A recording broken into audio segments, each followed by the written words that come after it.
OKFM 101.7. Honorable Reverend Ntim Fordjour, MP for Asin South. Ye ni twe komo. Honorable Memwache. Ye ni afa kwame. Ofa na pomu e. Apomu ye na so e. Nyame adom enra meko se mikrom kakra na ewo ayi ahodo bi ewo ho a na se ekohwe. Ntino ene de maba me won pa. Wie. Ene ene chese meeting ni betimi akoso pa. Sa pepe. Na papa wa video bi a akọ viral Independence Square ni twi no ye frɛ no ɔman fa ahodie asa na ɔman esie no sabre ye de £54,000 ene si Independence Square na ɛwɔ hɔ no na me kai sɛ sabre kora no nipa bi de call parliament sɛ daabi nipa bi edi mu £4,000 ti ade ni e eti sa asem we e ba ye obi edi sika ni ade no enye no enye de ai e ba ya estati yache MP no wo kwabere wana de call to say ade no obi edi £4,000 wo mi ade no one inflate figure ni say £58,000 ti echa o mbehwe mu no na £54,000 it's your parliament. Na mama mre. Na abo history papa. You be any day. Kakra.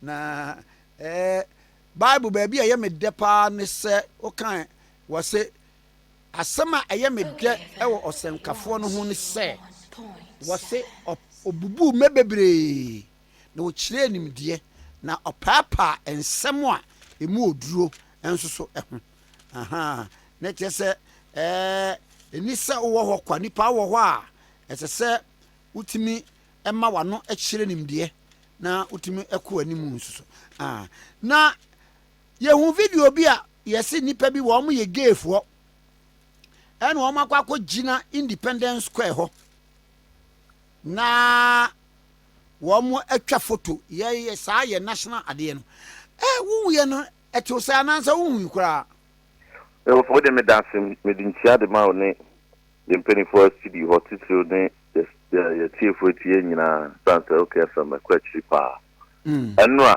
me rep with papa in fact ebra enfonino ebeto dwa me hu ye ne atro amrantie minu efri obi manso abaye ne ye mamu no mo baye na sabi wo mo ennioma wo mbaye ya emfata wo damu nyina wiye no woman sorry Sandy Pia Bonting under the full glare of Prez Mahama and then the Minister for Tourism and then the Director for Diaspora Affairs or Jubilee House and then the National Security for a woman Ubia movement the Oko the Oba under their full glare woman supervisor Emma Mranti Minu a woman Ankasa after woman who this woman ye gay trumu and woman ye who ede womo no be fam womo anum ekese womo ho ye de so mo ye bia sabe time na eye tiwade ekese eye amodini kese ede fi be kan Ghana man e san say womo ko gina Independence Square en womo ye sabe at the time no en womo ye ne nso no so wie bia ni ho because en asro bia ni ho say obi mpo beti wom anaso obi mpo ebepam wo so munya de mo ye no na wo mo anya sabe assurance bi ni embolden ni ntino wo mo ye san de twa mfoni de twa video na esan kura Ghana flag.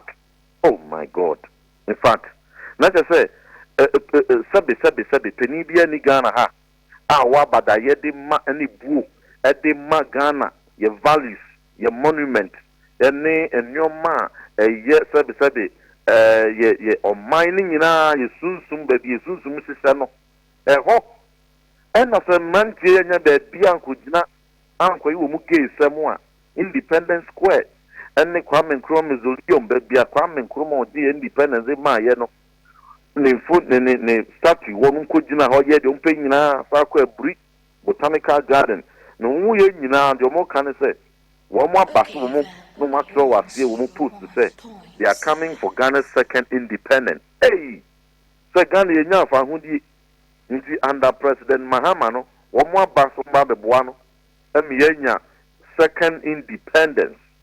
Emma sabe independence for fa hudi omo hwe ne say mrano ayesi say bill for human sexual rights and family values bill no ye mungu na obi enya ne fa hudi nya de opabia o mamu ha. Now they said, na system say under 8 years of President Akufo-Addo, and some be bring a man for Kanye. Now so, abrekro noa, yeah. Baba, and Sunday, Yabeba had Mamusa de Independence Square Hon. Make me say a security zone. And 20 hono yendi. Enkophobia omo guard ho be a national security for kwano anase we no aba no ene be a parliament mu besusu se national security form for money we se activities be a ene omamra ebo ebra no omo enhwe mane nkoso national Independence Square enye obi private tourism site entino obi private tourism site kwano eni wo ho cameras wo ho security for ho a ehwe ebia unhunu visibility on the gina hoyi na emumu national security there at all times omo eni e Independence Square the cost of Independence Square bia national security ain't we can't let me say they are so incompetent say omo eni bebia sabe your national monument to say Independence Square they cannot be and you know when it the cost bia the cost 24 hours a day bia Independence Square national security for ewe ni wo so Kwame Nkrumah zolium omani ewo ho ba bia statue ni wo a wo mkoyi yes sabe achiwade ni nyina they have their eyes because ho no eye ba bia sabe enam threat to terrorism ni ade a sa mia no and obi here sabe terrorist no person obi din samoni a high risk o mbetumi akoho ntino any competently, minded country bia or no minded about security bia no any wo and the national security any wo and the course bia they have their eyes they supervise it they saw it and then no man can storm ho so the almost storm emia bi no say the course wo hoi aya chiwade ebuye maraso ye ne atimamufo kura mienu ntumi ko gina ho emmo sa abra no sabe yetini mpani nsem da ben se Ghana fo mienu kura ma mienu ana mema mienu akwa gina Independence Square se ho na sabe wo mo kwa ko boss abra bone yenti bi da yeni a yeti emamu hakura no yenti bi da yen desecrate such a monument da not yetumi ehwe han national security ehwe han emma mrantie free wo mo man so eba ha ebe desecrate ye national monument. And over 24 hours after this, Apple put on all social media, action beyond also because they have the protection of the state. And now, Sabia, or mine government, Nankasa, and the Kobo Mopas, or Momra, and Mayors advocacy, Infantia, private members bill near the co parliament, Nana, woman, high, one so may almost have a job, Emma Wom. Say, one more day. LGBTQ politics no afei won be fa benya no won adane won achidi ama entino yema foreigners bi mra won ko gina Independence Square na yem won ho ban no mo nye de mo ye bia because de mo ye no senka manfo bi hu ya wan ranka de bi sinye entino they have for them to have the boldness to do it they have the state protection and I'm calling out the government I'm calling out the president I'm calling out national security I am calling out Minister for Tourism I am calling out the Director for Diaspora Affairs, Kofi Dakon, Jubilee House. I am calling all of them. They are all complicit in this matter. Omu ensa omu pa. Esan se, omu nim enank omu ntechria. Enka di si ke zida obi enu an kubinya fa kukuru na ko edo ye. But maybe it happened on the blind side of the security agencies. It cannot. If it was on their blind side, it means that Ghana, you're not guabonting, you're dancing, you're not guabonting. Does it mean, say, and could be the bomb and a could dinner Independence Square and what team and come as to happen at their blind side. Our national monument, Independence Square, Kwame Nkrumah Mausoleum, so be say between alcohol. Now, about the catch them and say, you didn't have your eyes there, national security, and who said the BBC also. And not if they come out to admit, and then as we are highly incompetent, but men, the security apparatus I war Ghana, and they many we are human to know how competent they are. No? I would never take that as an excuse. They know what happened. There can never be any circumstance. One can say they cause no money. They know it because they are competent security apparatus. They are cost to be they know. They know and they have the full before ABC. They know. They see every year. They know. And you know, and I'm on pen too. When they knew that this was going to happen, a serious what have they done about it? Yes, sir. Yes, sir. Baby, I had no sabi. Ma a bit more to my dream say, or when you're good well. Ghana for 6.3 million be at Obama home, and it removed any arrogance of power and tea.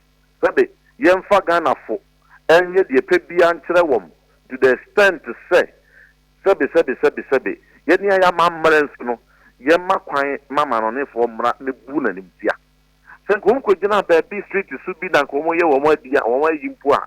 Sabia, and on Kakofa by Bemoye, Okofa National Security Bemoye, Okofa Minister for Tourism Bemoye, Okofa Diaspora Affairs Bemoye, Nemono, Sir, National Monument, Security Zones, Sir, Na Sabi be your minor, the Sunsum Sani Adeno, Na a hope, and at the highest respect, and at the highest level of dignity for the values of the country, a hope and the expression. Na say National Day of Prayer near Digna on Air any other independence activity here say yes swearing in of government of new president and Independence Square near Yano. Entinu Bapia Omampeni, the highest gentleman of the first gentleman of the state, Grano Babisaya, a hope and Ukujina, the son na funem is sayano at the more minor, Nasa hope. And now mining to what the Ekes, Yepa Modlino. Yebema, I'm called for home buying, Aquacudina ho, Sabi, at the one of firm, mu akese. Nasabi, or bidding a yere, crana or bane ben macrano, Yagana for on a yere crampuno. Empunum, woman who said the Rosa and Aquajam put the woman of farm woman, Manupa and your boneno. Sabi, yet in pennies and more, Nedia. Under President Mahama, under NDC Abino, and then foreigners have been emboldened, gay foreigners have been emboldened, say, Ubetimia Bagana, Ababe, the OPBA, Povia, Sampo Kujina Independence Square, Asihona Fagana Flakata, na for no Faboa Unia Bema Anum, na Muntramfuni, Muntro de Mopen Sassie.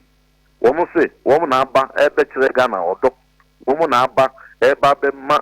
Liberation ama obia sabi oye trumu ge bia ogana hano we free baby o se bia sorry waka aye ne more empo afi no mo ba be semu kina recruit more people and if they are ambassadors for homosexuality a country like Ghana enye bia ye ba be entertain people so mo mra mo na mo mema sa di nyakono emma ye mrantie ne ma ba wei nanka wo mo a wo mo mpo ewo sa bra ne mu wo mo pe moa a free more, a pay more, the amount of free more. I say, in a mobile man, I have a chat to internet, so via Instagram, Twitter, Buffett, via TikTok, and I'm off a bohu de roof. Hey, was I couldn't born in about Mubiano, the Odapa, the freedom of the open, the yes, crown, I free hammer. The 2 years to your man swap, Ababe Jinamu Independence Square, the biggest national monument. I had the epic air, and tomorrow, when you're the mope. Now wait 24 hours. I buy ma'am abontain me condemn. President Mahama also a Christoni Emma Bontin me condemn. Minister for Tourism Emma Bontin me condemn. Director of Diaspora Affairs Ntim Emma Church remove say Sam Rantie no a wo be di sa sabe chiwade no e kwan ben no de o mo fa so signal ben or signal ma awohwa ebase ye yahohman ye ji ahohwo nanso no yahohgie mu no se mudi bu ne ani die de ma da mamre sabi ya ebra president ma Akufo-Addo banso ensie wotwe ye ji ahohwo mpem millions of them ye the year of return. It's a year of return of billions of dollars and a demand thousands of people, millions of our and a few mukruso, a buy a beji money, a bed display Ghanaian culture, they share ya de koye, sabi, your sample called beyond the return. At the pimoni and the Sunday bow memuha, a celebrities, nomnia de baby. One bakoy and what they say, who say, what in pennies and put baby.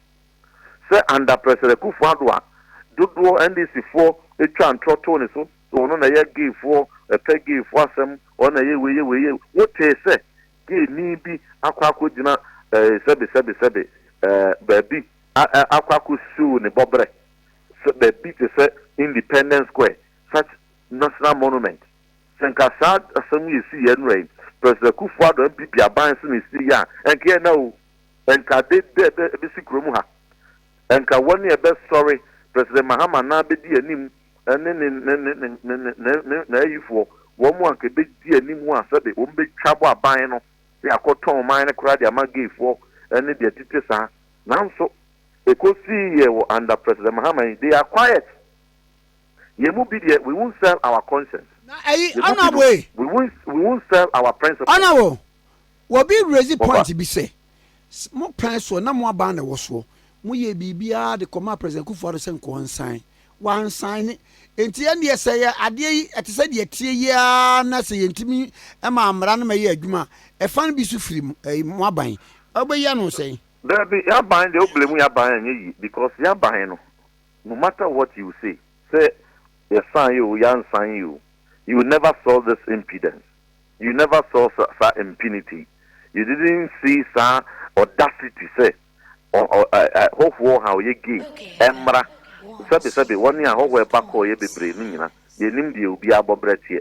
but obi oba ye bia no emfa won ne bobre but ye ni de ni go de maya mamre one to say under President Akufo-Addo so sign you so one sign say gay fu bi betumi aba benya boldness across security zones akwa this sabi in semunu no asa ju twa ho mfoni not once not twice na omu wie so a omu anya the kind of protection state na de be ma wom no ma kan omu pe bia did you hear that what in home penin say one President Akufo-Addo that be that entinu na de bia ya ka say and throw the propaganda omu ye tia President Akufo-Addo nyina no history will judge him kindly because what it to President Mahama de one time cry say bema ebe kwa ku jina Independence Square say ho President Mahama ku sa ye no it is only President Mahama and ku sa ye abebi ku jina ku sa ye no gay for ku jina ho de o manu fan mu de Ghana flag kata o mu omu wi ya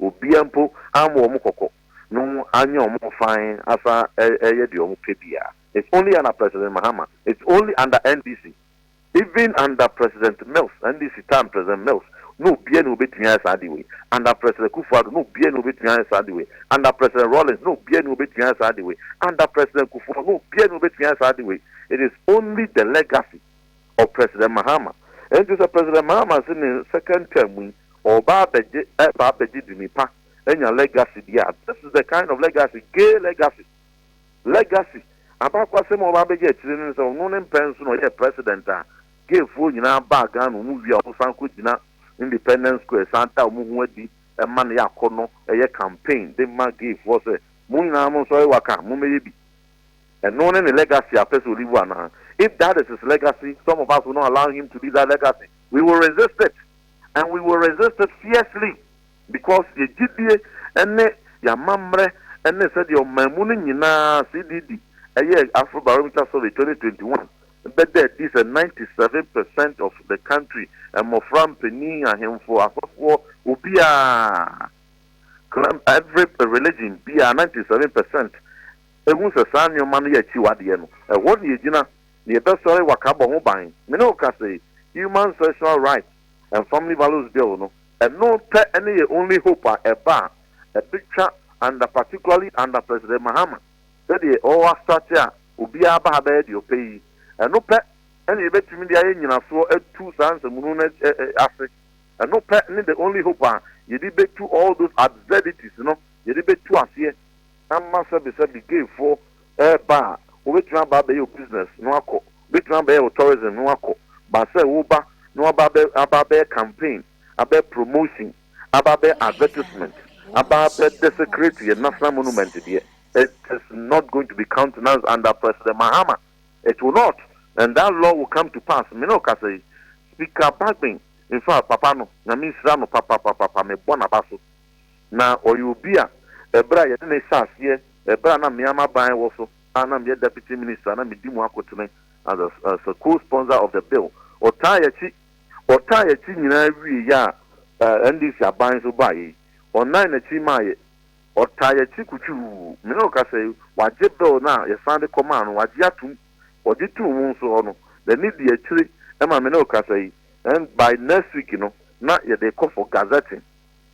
You now call for gazetting exactly 14 days from Saturday night, they call gazetting, 14, 16 days, it will officially be late for first reading our parliament. And then Speaker Barry Fair Ediama, the private members bill committee, it will come back to plenary, and Speaker will refer it to the Constitutional Legal Committee. Yeah, co-sponsors now 10. No, you know, Kambum at Nasi, ya 2 bill, so I second reading. Now consultation will be Nafi Yakoye subsequent or the consequential third reading and only a final reading. Near their pass it, Nivia, the Aquaku crap President Mahama said, well, legacy now, Pesa Uliwa, and Untino. Give for to me enya akukudro de bagana ebe fefi wo mo ano ewe ya under Independence Square ne Kwame Nkrumah Mausoleum de Ghana flag twa wo ho no. They have desecrated our flag, they have desecrated our national monument. We ne mra ya de ba betumi SC bibisa no entino se wo fwa so se ye mra no ana ya mamre no ye ndi ni dia eno no ntempa fine. Said the Brana ye campaign, their prevote no dear, who can't say over sign. Sign in term, na dear Ukusia, Catholic Business, a Catholic Bishops Conference, catch the one say, who can put their feed the Enfa curriculum, and the Enfanco Kyo, homosexuality, Yamono, and Bra Ehiano, and no dear, Nadia, ya ready to see a bit, and the as I say, a Mra. Wow, can say, one kaka, one put the back. Up to now, we are now 6 months. President Mahama added all kinds of laws.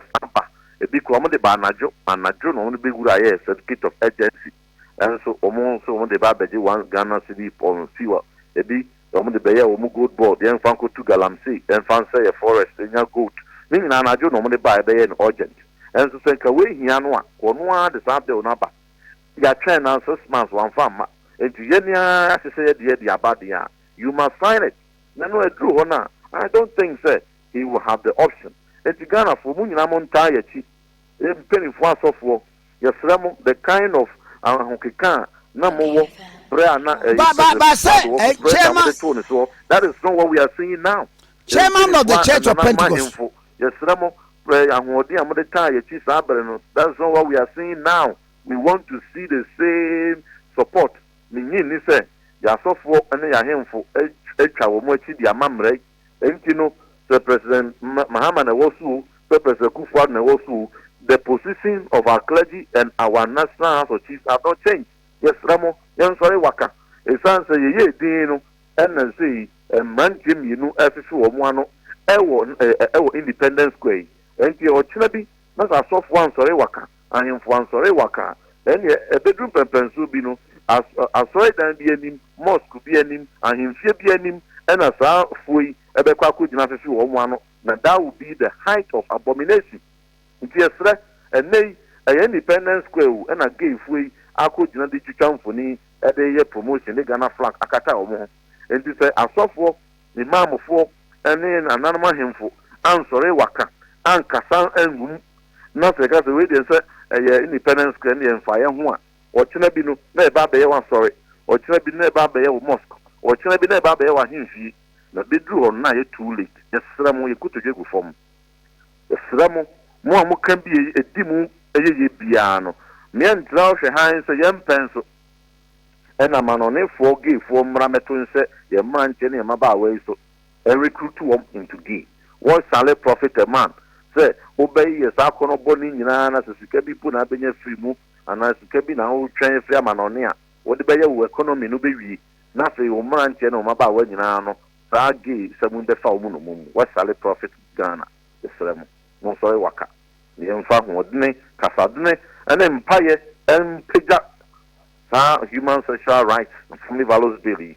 You find tertiary, Nemedimu, na Emwa, na Ghana, Yamamre, and near Manye, and the say pie demon, and Lidi no Buonia holding Emremu. Ona one year, Mamma was no pay. Of a Miss Medasipa. Miss Medas, Honorable Reverend Ntim Fordjour, a year MP for Asin South.